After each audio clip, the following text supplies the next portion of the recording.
इस कार्यक्रम के पुण्यार्चक हैं श्री कंवर लाल जी, महावीर प्रसाद जी पाटनी, आर के ग्रुप, मदनगंज, किशनगढ़, राजस्थान।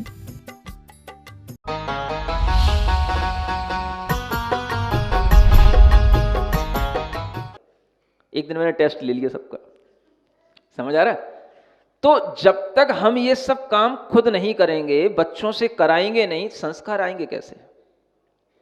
ये भाव तो हमारे अंदर खुद भी आना चाहिए कि अगर हमें कभी मौका मिलता है तो हम इसमें आलस ना करें, इसमें कोई हम थकान नहीं हो जाएगी। पहले का आदमी तो कुओं से ही पानी खींचता था, स्वस्थ रहता था, 10-10 बाल्टी पानी अपने घर में भी लाता था, तो खींचता भी था, पति खींचता था और पत्नी सिर पर रख कर गिलाती थी। दोनों स्वस्थ रहते थे, मस्त रहते थे। समझ आ रहा है? अब दोनों ही की हालत खराब है। तो काम नहीं करोगे तो हालत खराब होगी। तो ये संस्कार भी देने वाली चीज है और स्वस्थता भी लाने वाली चीज है। बच्चों को कभी कभी इस तरीके का प्रैक्टिकल भी कराया करो। समझ आ रहा है? तो ये भी एक प्रैक्टिकल की चीज है। जो बच्चे पाठशाला में आते हैं उन्हें एक बार उन्हें दिखाओ, सिखाओ कि कैसे पानी छाना जाता है। ये प्रैक्टिकल करना जब तक बच्चे नहीं सीखेंगे तब तक उन्हें इस चीज का महत्व नहीं समझ में आएगा। पानी छान करके हमने जो बिलछानी थी उस बिलछानी को कहाँ ले जाना, किस तरीके से उसे पानी में विसर्जित करना, ये जब तक प्रक्रिया जब तक सामने नहीं बताई जाएगी तब तक उनके अंदर जीव दया का भाव कैसे आएगा? तो ये चीजें खुद करनी होती हैं। जो व्रती होते हैं वो अपना काम खुद करते हैं। अगर उन्हें घर में झाड़ू भी लगानी होगी तो वो दूसरों पर डिपेंड नहीं होंगे, वो सोचेंगे हमें ही लगा लें तो ठीक है, अगर कोई दूसरा कहे नहीं मैं लगा देता हूं तो उसमें भी उन्हें दिक्कत होगी। पूछो क्यों होगी? इसलिए होगी क्योंकि वो किसी भी तरीके से यदवा तदवा लगा देगा, कहीं चींटियां होंगी, कुछ कीड़े होंगे, मार देगा, उसे कुछ पता नहीं है, उसे कहां तक बताएंगे? हम लगाएंगे तो हम कम से कम देखते हुए लगाएंगे, बचाते हुए लगाएंगे, जीवों की रक्षा कर लेंगे। तो वह ये सोच करके अपना काम खुद करता है। समझ आ रहा है? और उसके हर काम में पहले तो पाप का बंद होता था, अब उसके हर काम में व्रतों के माध्यम से कर्म की निर्जरा हो रही है। क्योंकि पहले वो कुछ भी ख्याल नहीं रखता था, अब वह हर काम में ख्याल रखता है। एक चींटी भी कहीं चलती हुई दिखाई दे जाएगी तो उसके ऊपर झाड़ू नहीं लगाएगा, उसको अलग रखेगा, फूल झाड़ू से उसको अलग करेगा और ऐसी जगह पर उसको पहुंचाएगा जहां पर उसके लिए कोई खतरा ना हो। ये दया का भाव उसे झाड़ू लगाने में भी आता है, पोंछा लगाने में भी आता है। दया का भाव उसे हर समय पर रहता है। कपड़ा धोएगा तो, किसी भी तरीके का अपना कोई भी काम करेगा, जीवों की रक्षा करने के भाव से अगर चलेगा तो व्रत पलेंगे और व्रत के माध्यम से कर्म की निर्जरा होगी। और जहां वो जीव दया का भाव छूट गया तो फिर कोई व्रत नहीं है। कहने के व्रती हैं, बाहर से भीतर से कोई व्रत का भाव नहीं। तो ये जितना भी धर्म है, व्रत का भाव है, ये सिर्फ अहिंसा की वृद्धि के लिए होता है। और अहिंसा का मतलब है जीव रक्षा करने का भीतर से संकल्प होना। ये जीव दया का भाव, प्राणियों के प्रति अनुकंपा का भाव, ये इसी के माध्यम से आता है। तो हर चीज में उसके लिए जीव दया दिखती है।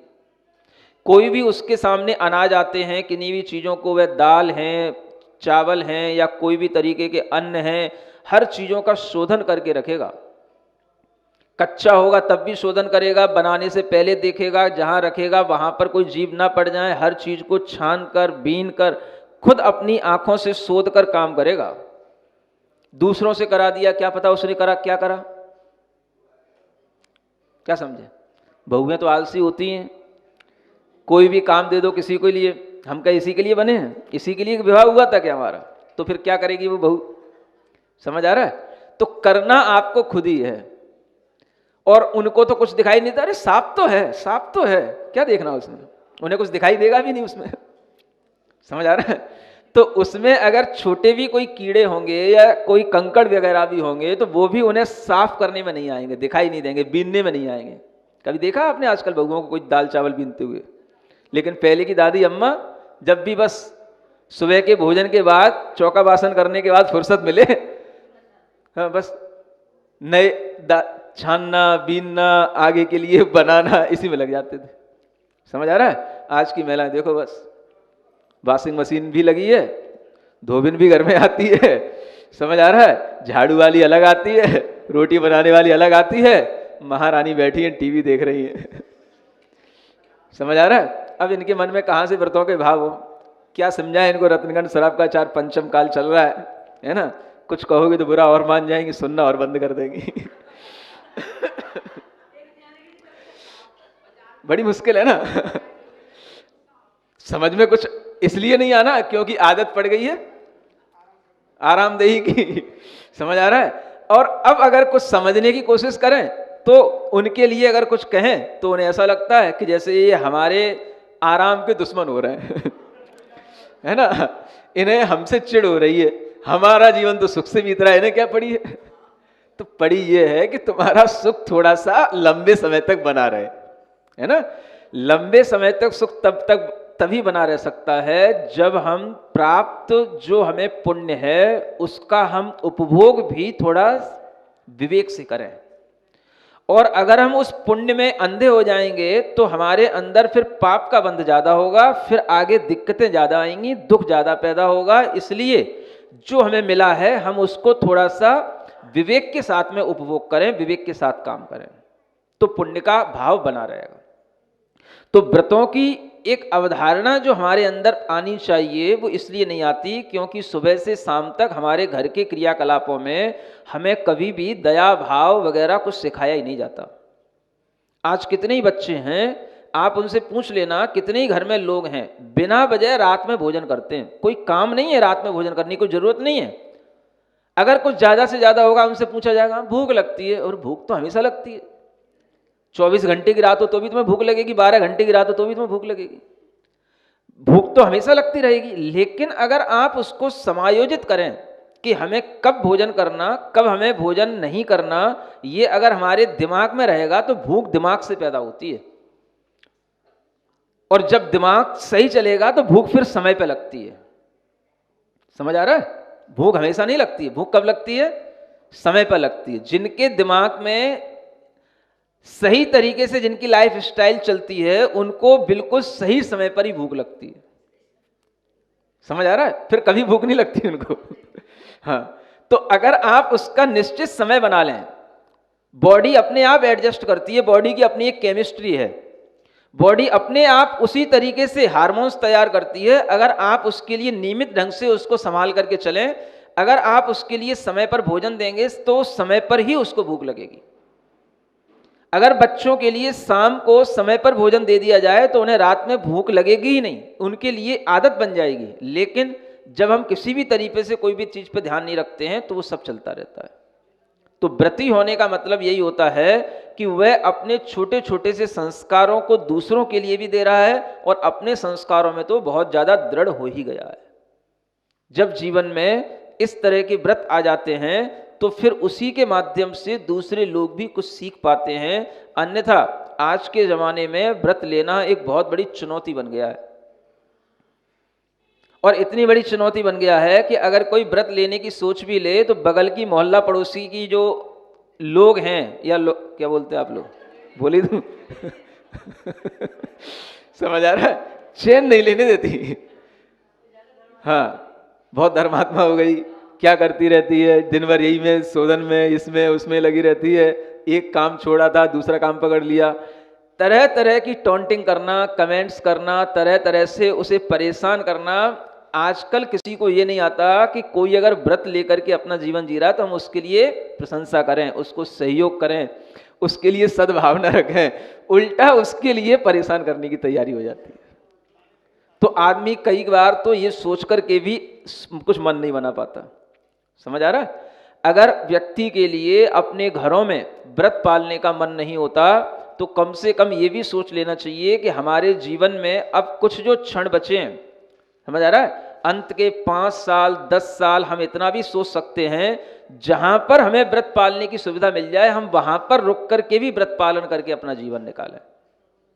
ऐसे अनेक तीर्थ क्षेत्र हैं, समझ आ रहा है, ऐसे अनेक स्थान हैं जहां पर आप लोगों के लिए अच्छी खासी व्यवस्थाएं होती हैं। कई लोगों को देखा है बड़े बड़े तीर्थ क्षेत्रों पर कमरे बनवाने के लिए खूब बड़ा बड़ा पैसा लगा देते हैं, बड़े बड़े कमरे बन जाते हैं, बंगले बन जाते हैं, फ्लैट बन जाते हैं, लेकिन रहने नहीं जाते। वहां कमरे खाली पड़े रहते हैं। उनको और जो है मैनेज करने के लिए और दूसरों को ध्यान रखना पड़ता है। रहने के लिए क्यों नहीं जाते? क्योंकि हम वहां क्या करेंगे अकेले रह करके। अगर वहां पर 2-4 लोग हैं तो 2-4 लोग ही तो हैं, समाज तो है ही नहीं है। आदमी को अंतिम समय तक कम से कम ऐसा सोचना चाहिए कि चलो ऐसे क्षेत्रों पर शांतिपूर्वक हम अपना जीवन निकालें, इसी में हमारे जीवन की सफलता है। और इस तरह के व्रतों का पालन करते हुए यदि हमारे अंदर से कर्म की निर्जरा करते हुए हमारे अगर प्राण निकलेंगे तो अपने आप हमारा जीवन ये सफल माना जाएगा। व्रती का जीवन ही सफल होता है, अन्यथा मनुष्य जीवन तो असंयम का जीवन है। इसमें हमने कोई अगर संयम धारण नहीं किया तो इसका कोई सुफल हमने प्राप्त नहीं किया। आप बहुत अच्छे लोग हैं, बहुत बड़े लोग हैं, आप उतने ही बड़े बड़े अच्छे कमरों में रह लो, सब प्रकार की सुविधाओं से लैस जहां पर व्यवस्थाएं हैं वहां पर रह लो, लेकिन रहने का मन तो बनाओ। अपने घरों में भी कुएं नहीं है, अपने घरों में मंदिर पास नहीं है, सुविधाएं नहीं है, दूर कहीं जाना नहीं चाहते, सब बहानेबाजियां करते हैं। घर के अंदर अगर हमें सुविधा नहीं है तो घर के बाहर भी बहुत सुविधाएं हैं। हमने पूरा जीवन दूसरों के लिए गुजारा है, अंत के कम से कम 5-10 साल तो अपने लिए गुजारने की कोशिश करो, जिससे कि हमारा परलोक कुछ सुधरे, हमारा अंत में कुछ हित होगा, तो अंत में हमारी गति सुधरेगी, तो कुछ अंत में हमारा काम होएगा। अन्यथा ये मोह तुम्हारे किस काम में आएगा, दुनिया के लोग तुम्हारे किस काम में आएंगे, कौन तुम्हें परलोक में ले जाएगा, अच्छी गति में रख देगा। अच्छी गति में तो तुम अपनी आत्मा को खुद ही रखोगे। तो अंत तक तो हमें अपने बारे में सोचना चाहिए कम से कम, लेकिन आदमी सोचता नहीं है। पता नहीं क्या उसके दिमाग में स्टैंडर्ड स्टेटस बना रहता है कि वो कभी भी अपने बारे में ढंग से सोच ही नहीं पाता है। ये एक बहुत पहले अच्छी प्रथा होती थी, आदमी वानप्रस्थ जीवन जीता था, सन्यास का जीवन अंगीकार करता था। अब तो सन्यास नाम की कोई चीज ही नहीं है। तो ये भीतर से जब तक भावना नहीं आएंगी तब तक इन व्रतों का आजकल जो उपयोग होना चाहिए वो नहीं हो सकता है। समझ आ रहा है? उत्तर भारत में ये चीजें बहुत कम है, मध्य प्रदेश में फिर भी हैं, और उससे भी ज्यादा दक्षिण भारत में है। समझ आ रहा है? दक्षिण भारत में सबसे ज्यादा महाराष्ट्र की तरफ लोग व्रतों को धारण किए हुए हैं। हमारे आचार्य महाराज के शिष्य हैं मुनिश्री नियम सागर जी महाराज, समझ आ रहा है? उन्होंने उधर महाराष्ट्र में सैकड़ों लोगों को व्रती बना रखा है, और आराम से बनते हैं उधर, और खूब व्रत का पालन करते हैं। समझ में आ रहा है? तो इस तरीके के लोगों की मानसिकताएं वहां पर हैं। भले ही वहां पर सुविधाएं कम है, अच्छा है, कम से कम उस विलासिता की कमी के कारण से आदमी किसी भी तरीके से सही व्रत लेने में सकुचाता तो नहीं है। अब यहाँ इतनी विलासिताएं हैं कि आदमी व्रती बनने में ऐसा सोचता है मेरा स्टैंडर्ड डाउन हो रहा है, करें तो करें क्या। ये उत्तर भारत के लोग, ये दिल्ली के लोग, इनको कुछ भी समझाओ इन्हें कुछ भी समझ नहीं आता, इन्हें अपनी जिंदगी अपने तरीके से जीना है। तो इस तरीके की जो स्थिति बनी है ये यहाँ की विलासिता के कारण से बनी है। समझ आ रहा है?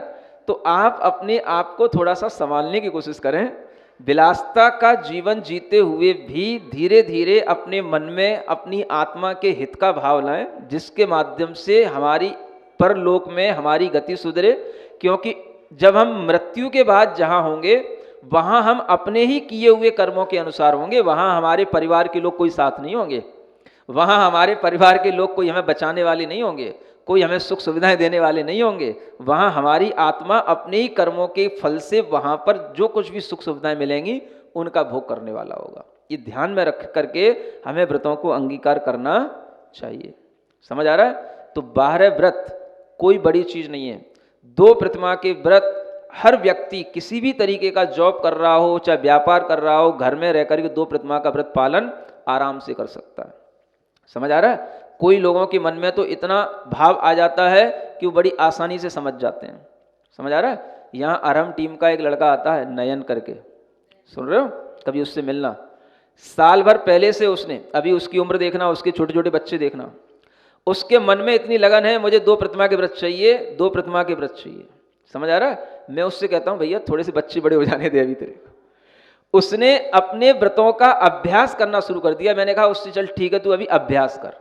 अभ्यास करने के लिए उसने अपनी जॉइंट फैमिली, समझ आ रहा है, उसके भाई हैं, माता पिता हैं, जॉइंट फैमिली से उसने अलग रहने के लिए उसने अपना मन बना लिया। क्योंकि सबके साथ रह करके अभ्यास नहीं हो सकता, हमें कुएं के पानी का भोजन करना है, हमें अपना मर्यादित भोजन करना है, सबके साथ में नहीं हो सकता। उसने अपना अलग फ्लैट लिया, अलग अपने घर लिया, अलग उसमें कुआं बनवाया, और आज भी जो है वो नियम से उसी मतलब शुद्ध पानी शुद्ध जल का भोजन करता है। समझ में आ रहा है? देखो उसकी उम्र क्या है, गुड़गांव में जॉब करने जाता है। सब कुछ होते हुए भी आदमी कर सकता है, सीखने की इन लोगों से जरूरत है। अगर उस मन में है तो सब कुछ हो सकता है, नहीं है तो बस देखो तमाशा देखो। तो आदमी के लिए भाव आना चाहिए, और भाव आ जाता है तो फिर आदमी के अंदर अपने आप लालायितपना आ जाता है, हाँ हमें ऐसा करना है करना है करना है। तो उसके अंदर ये भावना है। अभी वो अभ्यास कर रहा है, साल भर से ज़्यादा हो गया है उसको अभ्यास करते हुए।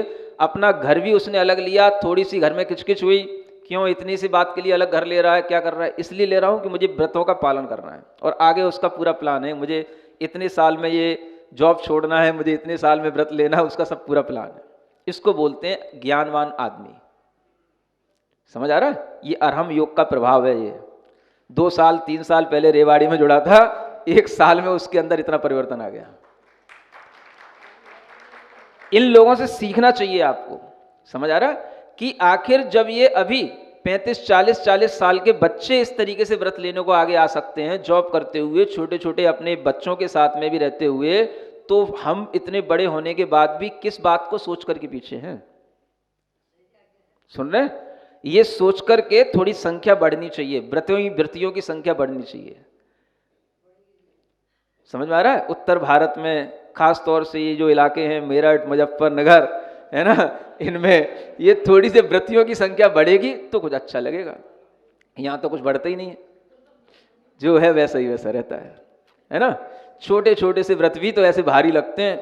पिज्जा बर्गर भी छोड़ दे हमारा जिंदगी भर के लिए, no no no no no no, वो भी 1 साल 1 साल, अरे हद हो गई।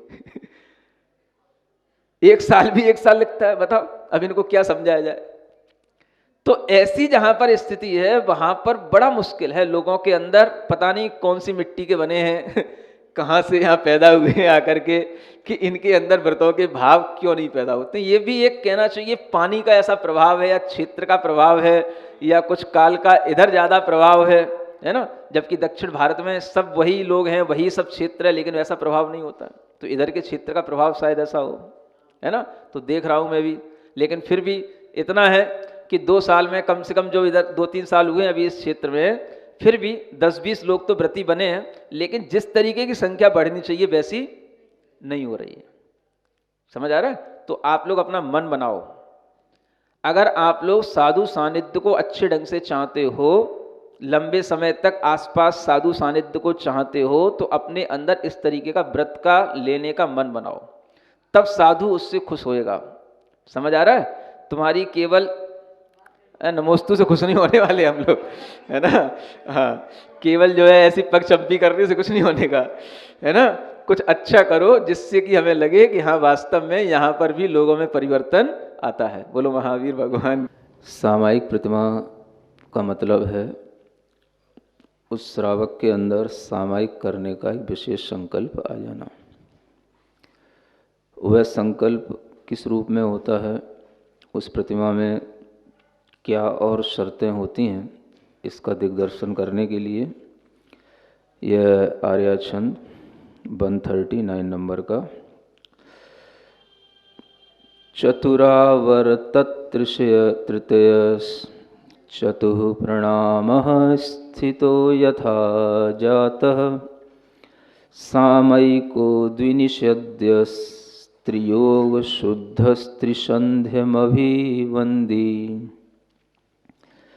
कहा जा रहा है कि जो सामायिक प्रतिमा ले लेता है वह त्रिसंध्यम अभिवंदी, तीनों संध्याओं में वह वंदना करता है भगवान की। तीनों संध्याओं में जो वंदना करने की विशेष विधि है वो बताई जाएगी, उसके अनुसार वह सामायिक करता है। अभिवंदी माने विशेष रूप से वंदना करने का भाव। तीनों संध्याओं में सामायिक के प्रारंभ में विशेष रूप से वंदना करने की ही विधि बताई जाती है, इसलिए यहाँ पर अभिवंदी ऐसा शब्द दिया है। तीनों संध्याओं में वह जो विधि है उस विधि के अनुसार वंदना करता है, और वह वंदना करते हुए किस तरीके से वंदना करता है, तो यहाँ पर उस विधि के कुछ लक्षण बताए जा रहे हैं।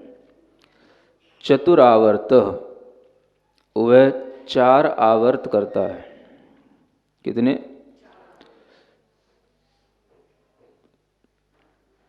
4 दिशाओं में वह आवर्त करता है। तृतीयः 3-3 आवर्त 4 दिशाओं में करता है। चतुः प्रणामः और 4 प्रणाम करता है। प्रणाम का मतलब होता है बैठ करके नमस्कार करना, इसको प्रणाम बोलते हैं। 4 बार वह प्रणाम करता है।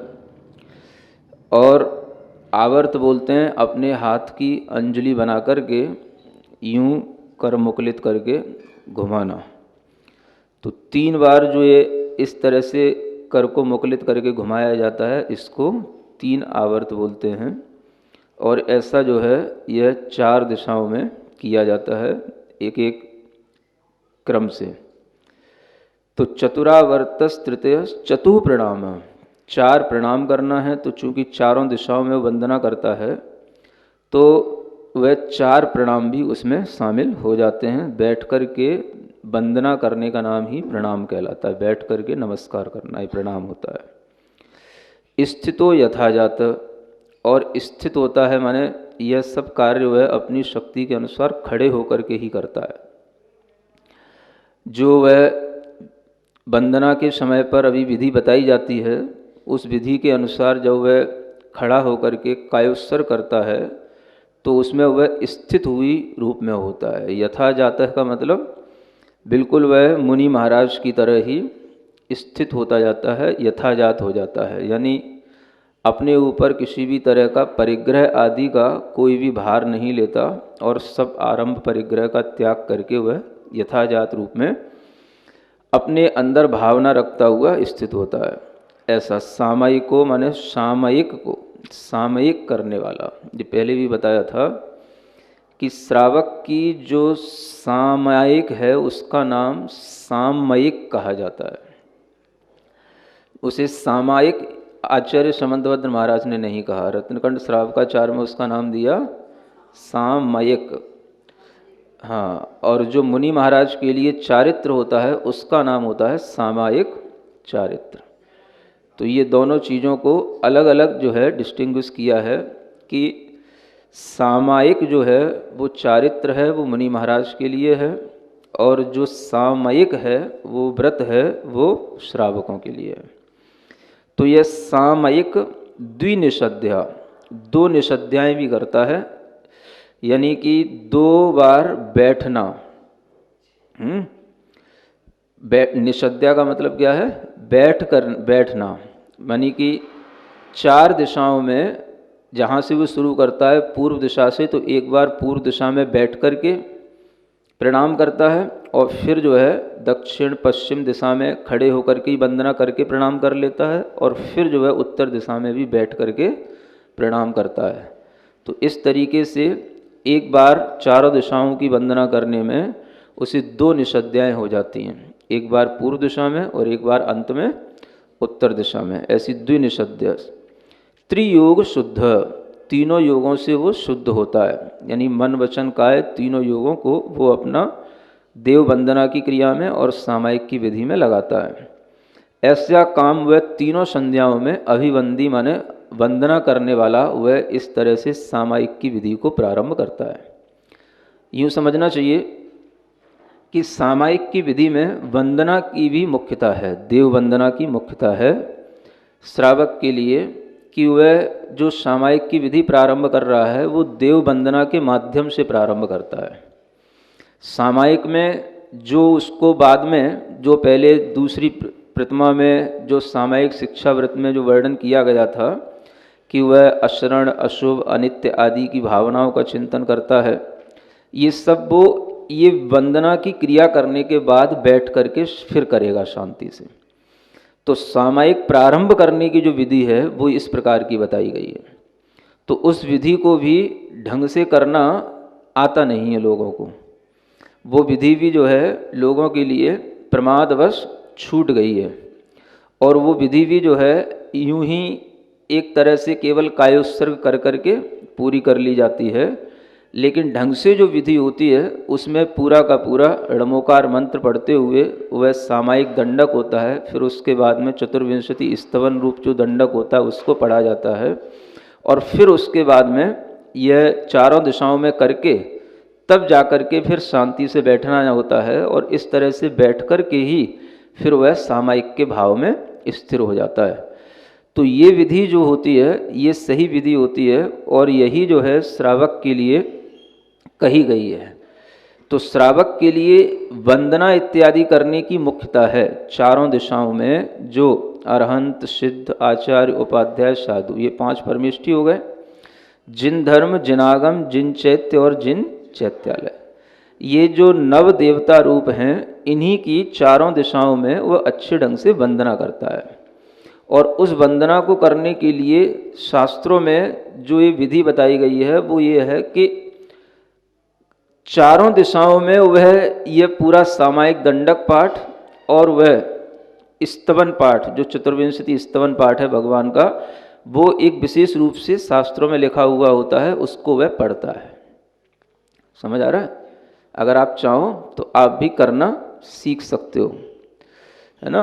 प्रवचन तो बहुत करते हो, सुनते हो है ना। थोड़ा सा ये ध्यान में रख कर के भी इस तरह की वंदना विधि से भी आप जो है इस पाठ को भी सुन सकते हो कि कौन सा पाठ पढ़ा जाता है ना। माने पहले जो है अगर आप खड़े हो जाओ तो आपको पूरी विधि करके बता देता हूँ कितनी देर लगती है उसको विधि करने में, है ना। सबसे अच्छा तरीका तो यही होगा, है ना। तो सबसे पहले हाथ जोड़ करके, है ना, हाँ, कोई भी दिशा आप ठीक है, एक दिशा में कर लो फिर बाद में ठीक हो जाएगा। तो जब हम प्रारंभ करते हैं तो पहले एक बार णमोकार मंत्र के उच्चारण से प्रारंभ करते हैं ना। णमो अरहंताणम, णमो सिद्धाणम, णमो आयर्याणम, णमो उवज्झायाणम, णमो लोये सव्वसाहूणम। चत्तारि मंगलम, अरहंत मंगलम, सिद्ध मंगलम, साहु मंगलम, केवली पन्नत्तो धम्मो मंगलम। चत्तारि लोकोत्तमा, अरहंत लोकोत्तमा, सिद्ध लोकोत्तमा, साहु लोकोत्तमा, केवली पन्नत्तो धम्मो लोकोत्तमो। चत्तारि शरणं पवज्जामि, अरहंत शरणं पवज्जामि, सिद्ध शरणं पवज्जामि, साहु शरणं पवज्जामि, केवली पन्नत्तो धम्मो शरणं पवज्जामि।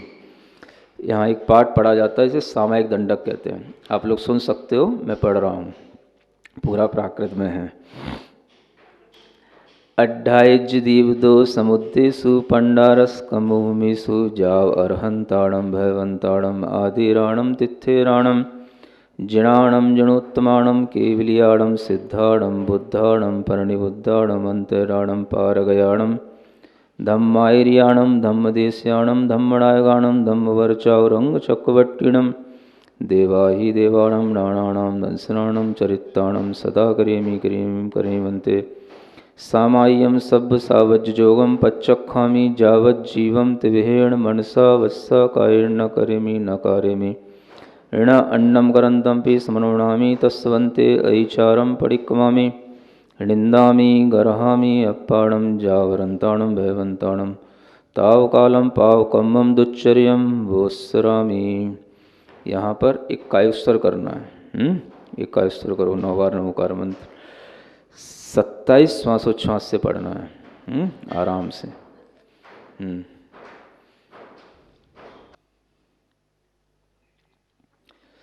चतुर्विंशति तीर्थंकरों का स्तवन करने के लिए हाथ जोड़ करके थोसामी हम जिणवरे तिथियरे केवली अनंत जिणे नरपवर लोय महिये विग्रह मले महापण्डे लोय सुज्जोय रे दम्बम तीर्थंकरे जणे वंदे अरहंते कित्तिस्से चोभिसं चेव केवलिडो उसहमजियं च वन्दे सम्भवमभिनन्दनं च सुमयं च पौमप्पहं सपासं जिणं च चन्दप्पहं वन्दे सुवीं च पुप्फयन्तं सीयल्सेयं च वासुपूज्यं च विमलमणन्तं भैवं धम्मं सन्तिं च वन्दामि कुन्तं च जडवरिन्दं हरं च मल्लिं च सुव्ययं चणमिं वन्दाम्यरिष्ठनेमिं तैपासं वड्ढमाणं च एवं मयेऽभित्थुआ वीरमलापहीडजर्मरणा चौवीशम्पि जिनवरा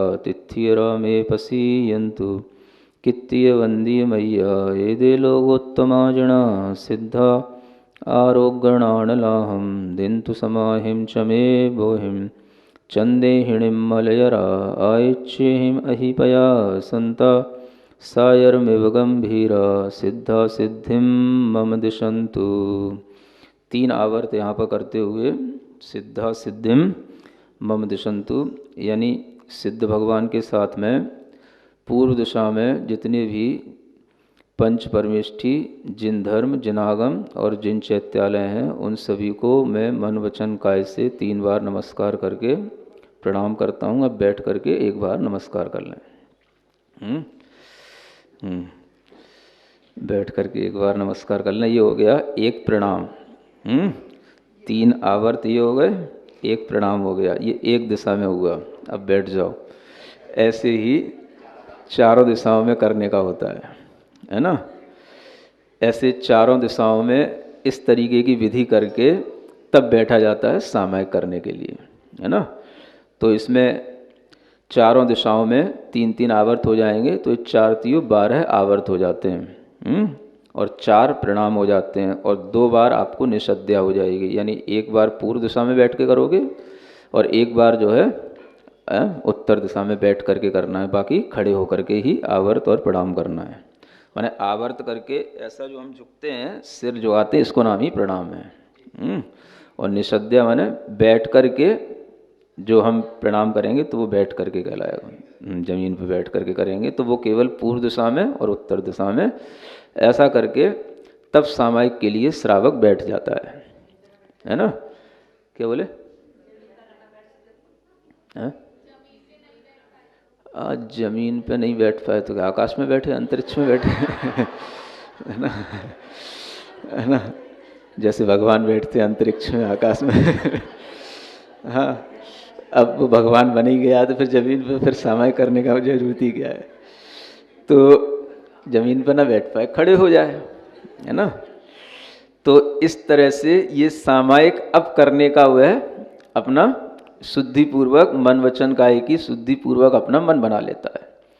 जो श्रावक होता है तो इसमें एक 2 प्रतिमा वाला श्रावक, एक 3 प्रतिमा वाला श्रावक है ना। तो 3 प्रतिमा वाला जो श्रावक है उसके लिए ये विधि पूर्वक पूर्णतया नियम से तीनों संध्याओं में ऐसा करना, और उसमें भी 2 घड़ी का मतलब 48 मिनट कि यह कम से कम एक ये विधि उसे पूर्ण करने के लिए नियामकता बन जाती है ना।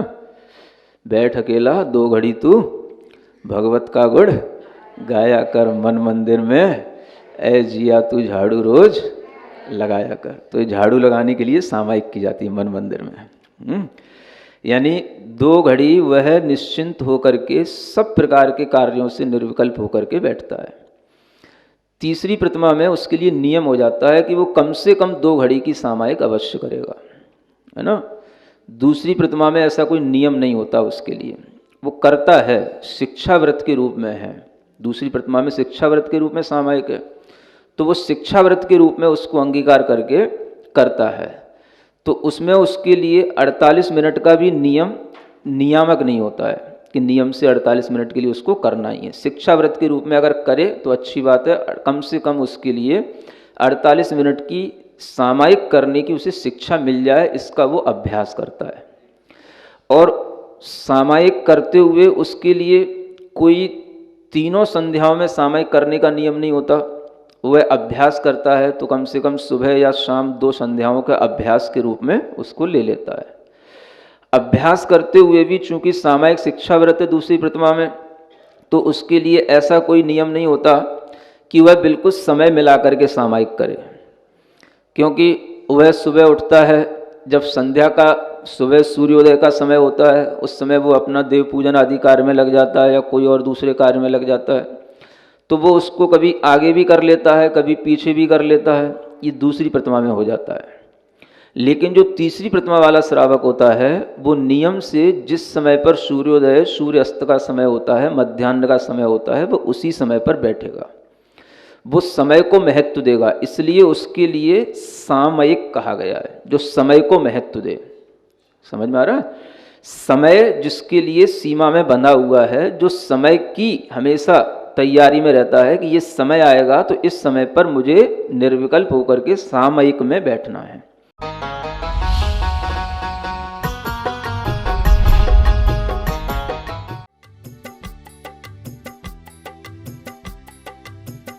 इस कार्यक्रम के पुण्यार्चक थे श्री कंवर लाल जी महावीर प्रसाद जी पाटनी, आर के ग्रुप, मदनगंज, किशनगढ़, राजस्थान।